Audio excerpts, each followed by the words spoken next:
Hello दोस्तों, आप सभी का मेरे YouTube channel transforming health care with CA Sudhakar Singh में स्वागत है। यस्टरडे मैंने काफ़ी इनोवेटिव मॉडल पे डिस्कस किया था, जिसमें जो मेरा प्रायोरिटी था वो थ्योरी ऑफ ऑप्टिमिज्म पे था। थ्योरी ऑफ ऑप्टिमिज्म का एक बेस्ट एग्जाम्पल आज मैं अपने ब्रह्मास्त्र सीरीज 2 में आप लोगों से डिस्कस करने के लिए जा रहा हूँ। थ्योरी ऑफ ऑप्टिमिज्म में हम लोगों के सामने में बहुत ही बेस्ट एग्जाम्पल खान सर का मॉडल है। खान सर के मॉडल को सही तरीके से समझने के लिए एक टाइम पे बहुत सारे मॉडल की एनालिसिस आपको करनी पड़ेगी, जिसमें चाहे वो आप उसे बिजनेस का मॉडल बोलें, चाहे आप उसे इन्वेस्टमेंट का मॉडल बोलें। उसमें आप अगर एक टाइम पे Harvard University, Stanford University, Yale University और एलएससी और वर्ल्ड के जो है टॉप 25 जो बिजनेस स्कूल हैं, अगर उसके बिजनेस मॉडल को आप अगर सही तरीके से एनालाइज करें तो उसके बाद आप जो है खान सर का जो मॉडल है उसकी सही तरीके से सर्जरी कर सकते हैं। जो थ्योरी ऑफ ऑप्टिमिज्म है, उस थ्योरी ऑफ ऑप्टिमिज्म में हम सभी का हमारे ऑप्टिमिस्टिक और पेसिमिस्टिक दोनों सेंटर ब्रेन में हैं। डिपेंड ये करता है कि किसका ऑप्टिमिस्टिक सेंटर डोमिनेट करता है, किसका पेसिमिस्टिक सेंटर डोमिनेट करता है। अब अगर खान सर के मॉडल को आप सही तरीके से एनालाइज करें तो आपको देखने को मिलेगा कि एक साइड में इसके ऑप्टिमिस्टिक व्यू हैं, दूसरे साइड में इसके पेसिमिस्टिक व्यू हैं। लेकिन जो ऑप्टिमिज्म का जो पेसिमिस्टिक व्यू है उसके साइड में मैं आपको ले जाने की कोशिश करूँगा। जो ऑप्टिमिज्म साइड है उस पेसिमिज्म का, उसमें खान सर के पीछे एक फौज है। वो फौज या तो वो चार्टर्ड अकाउंटेंट का हो या वो आईएएम वाले का हो, बहुत बड़ी फौज है। आज जैसे मैं मॉडल की सर्जरी कर रहा हूँ, 25 बिजनेस स्कूल के मॉडल को क्लब करने के बाद वैसे ही उनके भी तो एडवाइज़र हैं। आप ये देखो कि खान सर जब पेनिट्रेटिंग जो है प्राइसिंग की बात करते हैं, पेनिट्रेशन की जब बात करते हैं, चाहे वो पेनिट्रेशन का कॉस्ट हो या वो पेनिट्रेशन का प्राइस हो, आपको ये देखने को मिलेगा कि चाहे वो एमआरआई हो, चाहे वो सीटी हो, चाहे वो अल्ट्रासाउंड हो, चाहे वो एक्सरे हो, चाहे वो ईसीजी हो, चाहे वो इको हो, सबसे पहले बिहार के अंदर में आप किसी भी डिस्ट्रिक्ट में चले जाएं, जहां कहीं भी उन्होंने अपना मॉडल इम्प्लीमेंट किया है और जो प्राइसिंग पॉलिसी जो उन्होंने डिसाइड करी है, उस प्राइसिंग पॉलिसी में यूजुअली आप सभी लोगों को पता होगा कि प्राइसिंग में मेनली या तो पेनिट्रेशन का अप्रोच यूज होता है, नहीं तो स्कीमिंग अप्रोच यूज होता है। जो पेनिट्रेशन का अप्रोच है इसके बारे में तो हम लोग बाद में डिस्कस करेंगे। पहले हम उन सारी चीज़ों पे जाते हैं कि जैसे जो प्राइस डिसाइड किया जा रहा है और जिस प्राइस के बारे में काफ़ी कंट्रोवर्सी है, उस पे पहले हम लोग जाते हैं। पहले आप एक साइड में आप कैपेक्स देखें, जो कैपिटल एक्सपेंडिचर है, चाहे वो कोई भी बायोमेडिकल इक्विपमेंट्स हो तो उसका कैपिटल एक्सपेंडिचर। उस कैपिटल एक्सपेंडिचर में आप ये देखें कि जो प्रोडक्ट उन्होंने ख़रीदा है वो कौन सी कंपनी का है, वो जी का है, वो सीमेंट का है, कहाँ से वो लाए हैं, उसकी जो वारंटी है वो कितने दिनों की है। फिर आपको ये देखना है सेम टाइम पे कि उस जो उनका कैपेक्स है उस कैपेक्स में कितने साल का जो है वो एएमसी कवर है। बिकॉज जब आप कॉस्टिंग का आप एनालिसिस करेंगे तो कॉस्टिंग के एनालिसिस में सबसे पहले आपको ये देखने को मिलेगा कि एक साइड में आपका कैपेक्स है, दूसरे साइड में जो है आपका एएमसी है। उस एएमसी के बाद आप जो है इसमें एक साइड में आप फिक्स कॉस्टिंग के साइड में जाएं और दूसरे साइड में आप जो है वेरिएबल कॉस्टिंग के साइड में जाएं। फिर सारे कॉस्ट को आप सही तरीके से एनालाइज करें और एनालाइज करने के बाद आप ये देखें कि जैसे खान सर का है वो इंडिया में है, इंडिया में जो डेप्रिसिएशन के जो रूल्स हैं उस रूल्स के अनुसार जो जो एसेट है उसका आप लाइफ देखें। फिर जैसे आप अगर यूएई में जाएंगे तो वहाँ पे हम लोग 7 ईयर कंसीडर करते थे।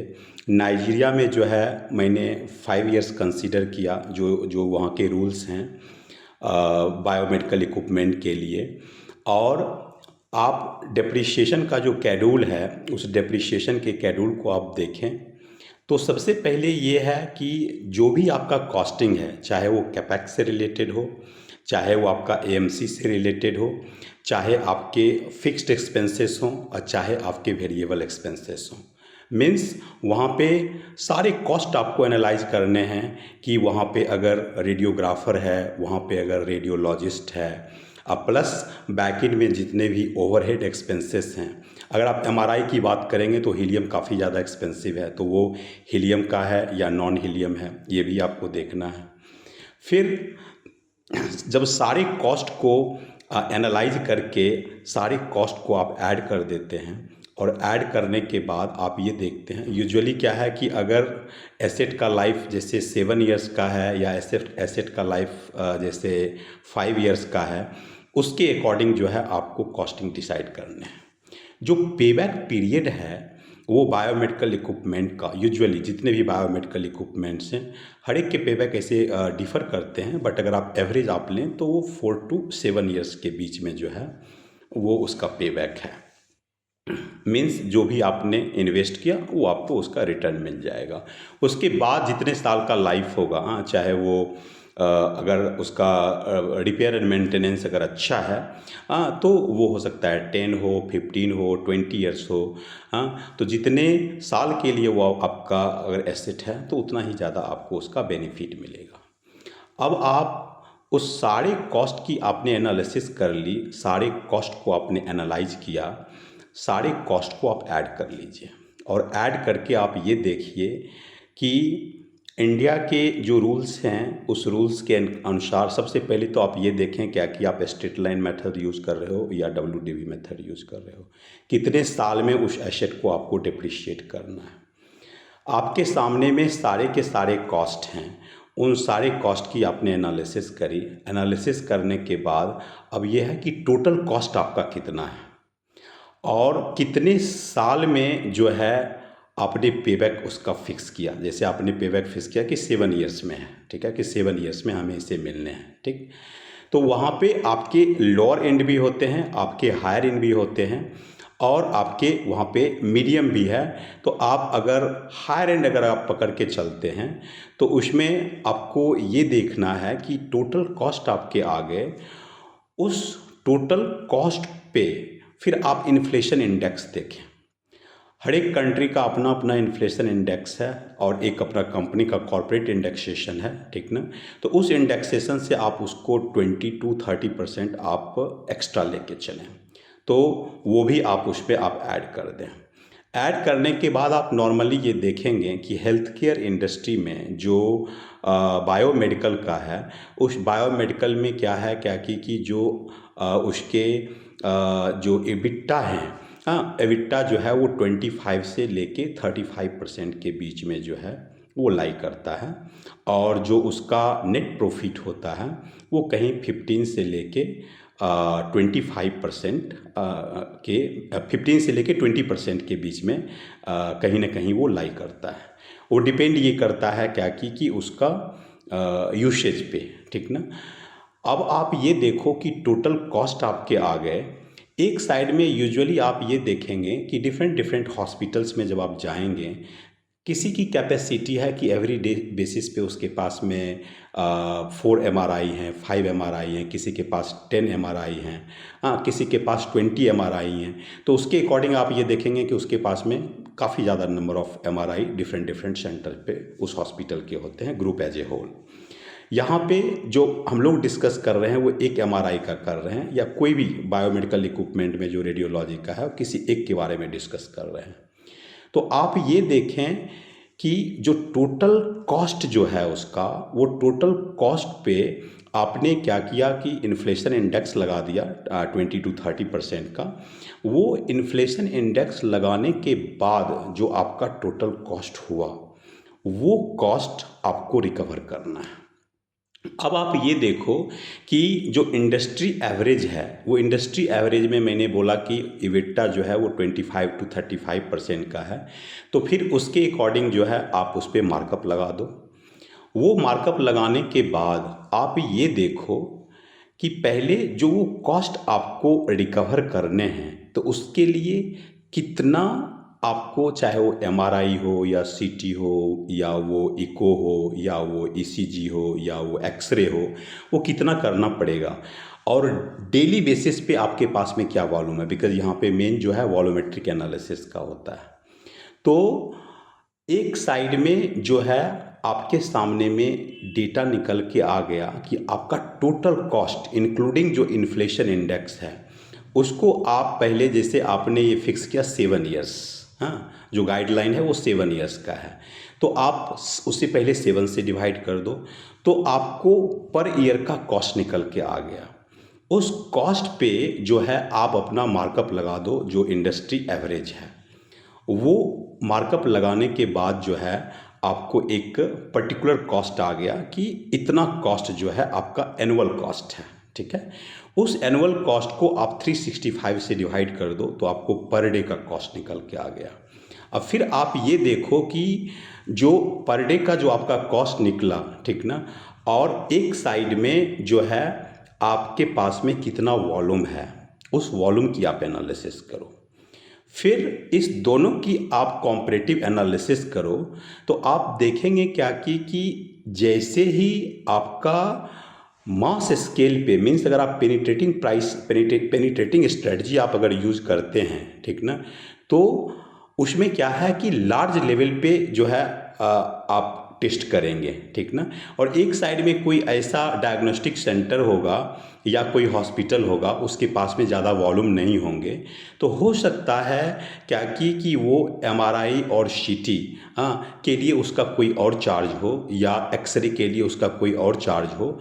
और जो खान सर की टीम ने जो फिक्स किया है प्राइस, ठीक ना, वो प्राइस और उस प्राइस, दोनों प्राइस के बीच में आपको डिफरेंस मिलेगा। डिफरेंस का रीज़न मैं आपको बताता हूँ। डिफरेंस का रीज़न में सबसे पहला जो होता है मार्कअप। जो मार्कअप आप उस पर सेट कर रहे हैं, हो सकता है कि आप इंडस्ट्री एवरेज के अकॉर्डिंग आप 25 से 35% आप सेट कर रहे होंगे। दूसरे साइड में जो खान सर की टीम है, उस पे जो मार्कअप सेटअप कर रही है, उसने सेट किया 10 to 15%। तो देखो आप यहीं पे जो है आपको, जहाँ पे 25 to 35 है, यहाँ टू 10 to 15% के बीच में है, तो 10 to 15% का जो है आपको गैप आ गया। तो जो ये डिफरेंस हैं, इस डिफरेंस का जो मेन रीज़न है वो वॉल्यूम की बात है। अब आप सेम टाइम पे खान सर का इन्वेस्टमेंट देखें। खान सर का एक इन्वेस्टमेंट जो है वो एजुकेशन की तरफ है, और दूसरे साइड में उनका इन्वेस्टमेंट जो है वो हेल्थ केयर की तरफ है। आपके पास में जो है काफ़ी रिजर्व फंड हैं। उस रिजर्व फंड में आपको ये पता है क्या कि जो ग्रोथ है, वो ग्रोथ आपको एजुकेशन में ज़्यादा मिलना है, या आपको ग्रोथ जो है वो हेल्थ केयर में ज़्यादा मिलना है, ठीक। तो तो अब यहाँ पे बिजनेस का जो आइडिया मीन्स जो मैंने बिगिनिंग में बोला कि एक साइड में आपके पास में हार्वर्ड के मॉडल हैं, दूसरे साइड में आपके पास स्टैनफोर्ड के मॉडल हैं, फिर एक साइड में आपके पास येल के मॉडल हैं, तो अदर साइड में आपके पास में एलएसई के मॉडल हैं। अब यहाँ पे आप इसे अगर आप को रिलेट करें तो जो पेरेटो एनालिसिस का कंसेप्ट है, उस पेरेटो एनालिसिस के कंसेप्ट को इस मॉडल से कोरिलेट कर दें। इसके दो एस्पेक्ट, इस एस्पेक्ट में ये है कि 20% आपके ऐसे प्रोडक्ट हैं जिससे 80% आपको रेवेन्यू आता है, और 80% आपके ऐसे प्रोडक्ट हैं जिससे 20% रेवेन्यू आता है। इसका दूसरे इंटरप्रिटेशन में आप जाते हैं, एक ऐसा प्रोडक्ट आप उठाएं। अब मैं क्या करता हूं कि एक साइड में मैं प्रोडक्ट बास्केट की बात करता हूं और दूसरे साइड में इन्वेस्टमेंट बास्केट की बात करता हूं। प्रोडक्ट बास्केट में 20% ऐसे प्रोडक्ट हैं जिससे आपको 80% प्रॉफिट आता है, और जो 80% ऐसे प्रोडक्ट हैं जिससे आपको 20% प्रॉफिट आता है। ये वाला जो कंसेप्ट है, जो यूजुअली वर्ल्ड लेवल पे आप जाएंगे तो सारे के सारे जो टॉप नॉच इंस्टीट्यूशंस हैं, ये नहीं कि केवल हेल्थ केयर का, दूसरे सेक्टर के भी जो टॉप नॉच इंस्टीट्यूशंस हैं वो पेरेटो एनालिसिस यूज़ करते हैं। कल जो मैंने कंसेप्ट जो दिया था, trio of Pareto analysis, activity based costing and balance score card, most of the organisation world में इंडिपेंडेंटली यूज करता है। और मैंने ग्लोबल हेल्थ केयर विलेज के अंडर में जो ये ट्रियो मॉडल लाया है, मीन्स सेम टाइम पे तीनों के तीनों मॉडल, और ये तीनों मॉडल के बीच में कुछ न कुछ लिंक है। और इस लिंक में जो सबसे पहला क्वेश्चन होता है वाई, और जो वाई वाले क्वेश्चन हैं वो मोर देन 1000 हैं, जिसमें एक से एक सारा चीज़ जो है, चाहे वो कस्टमर से रिलेटेड हो, चाहे वो लर्निंग एंड ग्रोथ से रिलेटेड हो, चाहे वो फाइनेंस से रिलेटेड हो, चाहे वो कॉस्ट लीडरशिप का हो, चाहे वो प्रोडक्ट लीडरशिप का हो, चाहे वो टेक्नोलॉजी लीडरशिप का हो, चाहे वो प्राइस लीडरशिप का हो, और उस जो कॉस्ट ड्राइवर है वो कॉस्ट ड्राइवर का हो, या पेरेटो एनालिसिस का जो 20-80 रूल जो मैंने आपसे डिस्कस किया। आज मैं खान सर के मॉडल में जो पेरेटो एनालिसिस है उससे भी एक और इनोवेटिव मॉडल मैं आपसे डिस्कस कर रहा हूं, जो काफ़ी डीप रिसर्च के बाद, जब ये सारे मॉडल जो डिफरेंट बिजनेस स्कूल के मॉडल जो मैंने आपसे डिस्कस किया, उससे रिलेटेड एक मॉडल में डिस्कस कर रहा हूं कि कस्टमर से रिलेटेड एक साइड में एक आपका कंसेप्ट प्रॉफिट पिक्स का है, दूसरे साइड में जो है वो प्रॉफिट ड्रेन का है, और तीसरे साइड में जो है वो प्रॉफिट डेजर्ट का है। जो प्रॉफिट पिक्स का है उसमें क्या है, क्या कि आपको हाई रेवेन्यू हाई प्रॉफिट की बात है, और जो प्रॉफिट ड्रेन है उसमें आपको हाई रेवेन्यू लो प्रॉफिट की बात है, और प्रॉफिट डेजर्ट जो है उसमें आपका हाई रेवेन्यू जो है, सॉरी लो रेवेन्यू लो प्रॉफिट की बात है।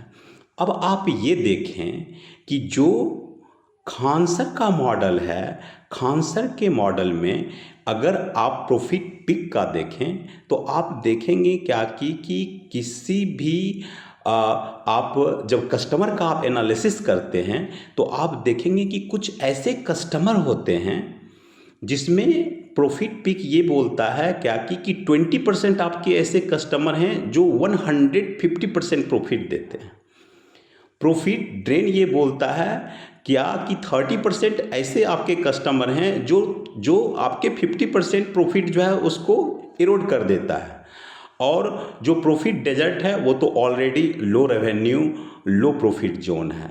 तो आप ये देखें कि अगर इसको मिक्स किया जाए, मीन्स एक कॉम्बो मॉडल में आपको सजेस्ट कर रहा हूँ कि प्रॉफिट का पिक लो और कॉस्ट का डेजर्ट आप लो, और शायद खान सर की टीम में चाहे वो MBA वाले आयाम वाले हों या वो चार्टर्ड अकाउंटेंट की फौज हो, वो कौन सा मॉडल यूज़ कर रहे हैं वो मुझे पता है।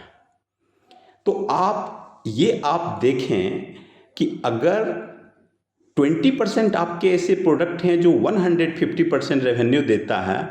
मीन्स उस टीम को ये पता है कि एक ही टाइम पे जब प्रोडक्ट बास्केट की बात होगी, जब इन्वेस्टमेंट बास्केट की बात होगी और जब कस्टमर का एनालिसिस होगा, इसका अगर आप ट्रियो बनाएं तो आप ये देखेंगे क्या कि उन्हें ये पता है कि हेल्थ केयर में जो ग्रोथ उन्हें मिलेगा वो सेम ग्रोथ एजुकेशन में मिलेगा या नहीं मिलेगा। तो ऑफ कोर्स कोई भी इन्वेस्टर उस साइड में इन्वेस्ट करने के लिए चाहता है जहां पे उसका ज़्यादा ग्रोथ होता है, पहली बात। दूसरी बात, आपको ये देखने हैं कि जो प्राइस का पेनिट्रेशन है, तो एक तो क्या है कि लार्ज स्केल पे मीन्स आपको वॉल्यूम मिलेगा और आप ट्रेडिशनल स्ट्रेटजी भूल जाओ। वैल्यूएशन की ट्रेडिशनल स्ट्रेटजी का टाइम गया। अब आज की डेट में जो वैल्यूएशन की डील होती है, जो आपने फ्लिपकार्ट और वॉलमार्ट का देखा होगा कि एक लॉस मेकिंग कंपनी जो है वो भी 6-6 हज़ार करोड़ में उसका डील होता है। मीन्स कि एक साइड में आपका रेवेन्यू का मॉडल है कि भले आपकी कंपनी लॉस मेकिंग है, क्या आपका ग्रोथ पैटर्न है, मीन्स आप हाई रेवेन्यू हाई ग्रोथ वाले हो या आप हाई रेवेन्यू लो ग्रोथ वाले हो। अगर आप लो रेवेन्यू हाई ग्रोथ वाले हो, ठीक, तो वो भी वहाँ पे कंसीडर होता है। मीन्स जो मल्टीप्लायर की बात होती है कि आपका रेवेन्यू का ये मल्टीप्लायर होगा, एबिटा का ये मल्टीप्लायर होगा, नेट प्रॉफिट का ये मल्टीप्लायर होगा। अब प्लस ड्यू डिलिजेंस में लॉट्स ऑफ क्राइटेरियाज होते हैं, जो सारे क्राइटेरियाज को जो है एक एक करके कंसीडर किया जाता है।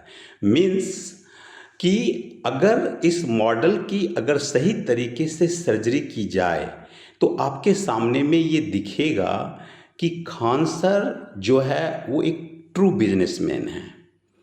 और मैंने क्या बोला क्या कि इसमें मैं जो है ऑप्टिमिज्म दिखा रहा हूँ आपको पेसिमिस्टिक साइड का।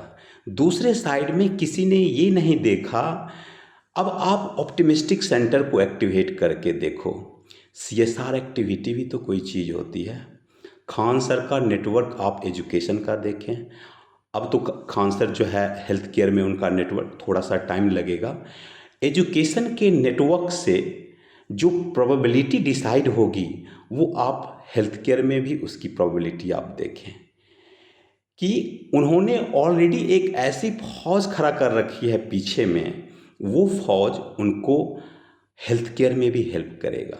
मीन्स जब कभी भी आप बिजनेस का जो प्रॉपर इंटरप्रिटेशन करते हैं, उस इंटरप्रिटेशन में सपोज आप अगर एमआरआई का कर रहे हो और आपको ये पता है कि एवरीडे आपको 10 एमआरआई आपको करने हैं, 365 डेज में आपको जो है 3650, और आपके पास में जो है 10 एमआरआई हैं, ठीक ना। और वो 10 एमआरआई को आपने कहाँ डिप्लॉय कर रखा है, वो बहुत ही मायने रखता है कि कहीं पे आपका वॉल्यूम ज़्यादा होगा, कहीं पे आपका वॉल्यूम लेस होगा, तो उसका आपको एवरेज निकालना पड़ता है। मीन्स अगर जितने नंबर ऑफ बायोमेडिकल इक्विपमेंट्स आपके पास में हैं, वो एक क्राइटेरिया आपका हो गया। दूसरा क्राइटेरिया कि जब लार्ज स्केल पे आप बात करते हैं तो बैक एंड में जो बहुत सारे ऐसे फिक्स्ड एक्सपेंसेस होंगे वो तो सेम रहेंगे ना। जो सीईओ की सैलरी होगी वो सेम रहेगी, चाहे वो 10 एमआरआई हो या 20 एमआरआई हो, चाहे वो सीएफओ की सैलरी हो, में सारे सीएक्सओज की सैलरी हो, वहाँ पे रेडियोग्राफर की सैलरी है, सोनोग्राफर की सैलरी है, इको टेक्नीशियन की सैलरी है, रेडियोलॉजिस्ट की सैलरी है, ठीक ना। और जब आप जो 8 आवर्स का टाइम है उसके बाद अगर जो है वहाँ पे इको टेक्नीशियन, रेडियोग्राफर या सोनोग्राफर है, ठीक ना, तो उसे जो है लो कम पेमेंट होता है, एक्स्ट्रा पेमेंट टीम की तरफ से होगा, मीन्स कंपनी की तरफ से होगा। मीन्स कि यहाँ पे ये चीज़ें निकल के आई कि जब आप पेनिट्रेशन प्राइसिंग स्ट्रेटजी की बात करते हैं तो वहाँ पे आप मार्केट का जो कंपटीशन है उसको पूरा का पूरा पूरे कॉम्पिटिटर को एलिमिनेट कर देते हैं मार्केट से। और इसका बेस्ट एग्जाम्पल जो है आपको देखने को मिला होगा कि जियो का। इसका बेस्ट एग्जाम्पल जो है वो एप्पल नहीं हो सकता। एप्पल का जो है स्कीमिंग अप्रोच है, बिकॉज वहाँ पे कैपिटल एक्सपेंडिचर बहुत होता है।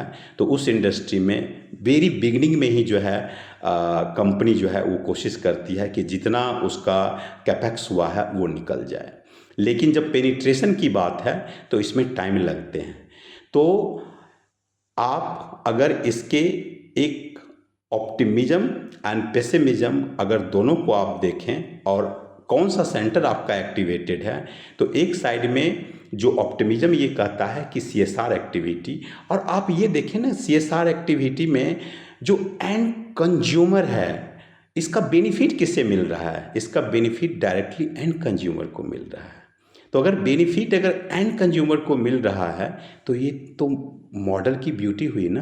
तो एक साइड में ऑप्टिमिज्म और इवन दूसरे साइड में जो पेसिमिज्म है उसके भी ड्यूअल एस्पेक्ट, कि आप उससे उसके ऑप्टिमिस्टिक जो उसके वे हैं उसको आप कंसीडर कर रहे हो, या उसके जो पेसिमिस्टिक वे हैं उसको आप कंसीडर कर रहे हो। मीन्स कि वो एक ट्रू बिजनेसमैन हैं, और जो पूरी फौज उनकी जो बैक इन में है उसने जो प्राइसिंग करी है वो प्राइसिंग कल के डेट में जब उसका आप एवरेज आप देखोगे तो एवरेज वो 4 to 7 ईयर के बीच में ही नहीं, वो जो है 3 to मे भी हो सकता है 3 to 5 ईयर के बीच में वो लाई करे। मीन्स एक साइड अब उसके दूसरे एस्पेक्ट में आप चले जाइए। दूसरे एस्पेक्ट में आप जो है टैक्सेशन का भी एस्पेक्ट है। टैक्सेशन के एस्पेक्ट में आप ये देखें कि उन्हें वहाँ पे भी बेनिफिट मिलना है। दूसरा जो मैंने ग्रोथ पैटर्न की बात करी कि वहाँ पे वैल्यूएशन है, कि अगर वो हाई ग्रोथ वाली कंपनी है, हाँ, और दूसरे साइड में हाई रेवेन्यू होगा, हाँ, तो उस केस में जो उसका वैल्यूएशन होगा वो नॉर्मल वैल्यूएशन जो किसी नॉर्मल हॉस्पिटल के होंगे उससे कम्प्लीटली डिफरेंट होगा। और जब आप ग्रुप एज ए होल जब आप उसकी एनालिसिस करेंगे तो आपको ये देखने को मिलेगा कि एक साइड में जो मैंने बोला कि थियरी ऑफ ऑप्टिमिज्म में मेनली जो ये देखा जाता है वो ये देखा जाता है कि आप किसी चीज़ के बारे में कितना ऑप्टिमिस्टिक हैं। और इस ऑप्टिमिज्म में सबसे पहला चीज़ इंटरप्रिटेशन, कि आप कितना ज़्यादा सॉफ्ट स्पोकन हैं। जैसे सपोज ये कीजिए कि किसी डिजीज़ में जो है प्रोबेबिलिटी डेथ की अगर 20% है, तो जो डॉक्टर का इंटरप्रिटेशन जो होता है वो 80% सक्सेस का होता है, ना कि 20% डेथ का होता है। तो जो प्रोबेबिलिटी जो डिसाइड की जाती है उसका इंटरप्रिटेशन कम्प्लीटली चेंज हो जाता है। और ये जो थियरी ऑफ ऑप्टिमिज्म है इसको मैंने डायरेक्टली साइकोलॉजी से कोरिलेट किया था। तो आप यहाँ पे देखें कि जो खान सर के मॉडल में हमारे पास में दोनों है, ऑप्टिमिस्टिक भी है पेसिमिस्टिक भी है, और जो पेसिमिस्टिक भी जो है उसको मैं ऑप्टिमिस्टिक कंसीडर करता हूँ, बिकॉज ये नेशन बिल्डिंग में जो है ये मॉडल काफ़ी हेल्प करेगा। जो बिजनेस एस्पेक्ट है वो है, हाँ, लेकिन ओवरऑल इसमें जो एंड कंज्यूमर हैं वो बेनिफिटेड होंगे। और दूसरे साइड में जो है इसमें नेशन बिल्डिंग में इस मॉडल का काफ़ी सपोर्ट रहेगा। और कल के डेट में जब ये मॉडल बिहार से निकल के इंडिया के दूसरे स्टेट में जाएंगे, मैं तो कभी भी खान सर से पर्सनली नहीं मिला हूँ, लेकिन मेरी कोशिश होगी कि बहुत जल्द विदिन 3 मंथ्स मैं उनसे मिलना चाहता हूँ, बिकॉज ये मॉडल मुझे बहुत ही ऑप्टिमिस्टिक मॉडल लगा। और दूसरी बात यह है कि हेल्थ केयर इंडस्ट्री में जो एक डिसरप्शन की बात हम जो करते हैं उस डिसरप्शन में ये बहुत ही मेजर रोल प्ले करेगा। और किसी भी कंट्री के लिए जब हम जीडीपी की बात करते हैं और नेशन बिल्डिंग की बात करते हैं, तो नेशन बिल्डिंग में जो है एक साइड में एजुकेशन और दूसरे साइड में हेल्थ केयर, इस दोनों का बहुत ज़्यादा रोल होता है। और खान सर के मॉडल में कॉम्बो मॉडल है जिसमें एजुकेशन और हेल्थ केयर, ऐसा ही मॉडल जो है वो मणिपाल का है, जो बहुत ही इंस्पिरेशनल मॉडल है। और इस मॉडल को जो है मैं लाइक करता हूँ। और जो मेरा जो पर्सनल जो मेरा विज़न है वो विज़न हेल्थ केयर में ऐसे ऐसे जो मॉडल हैं उनसे अलाइन होते हैं। तो ये मॉडल मुझे बहुत अच्छा लगा। और जब मैं थियरी ऑफ ऑप्टिमिज्म के बारे में, इंटरप्रिटेशन के बारे में मैं सोच रहा था, तो मैंने सोचा कि क्यों नहीं इसको आप लोगों से शेयर किया जाए। मेरा जो व्यू, मेरा जो इंटरप्रिटेशन, जो बिजनेस मॉडल के बारे में जो मेरी सर्जरी आपको कैसा लगा, आप जो है मेरे जो यूट्यूब चैनल है उसको आप लाइक करें, उसे सब्सक्राइब करें। और इस टाइप के जो इंस्पिरेशनल स्टोरी है अगर आपके पास भी है तो आप भी शेयर करें। Thank you.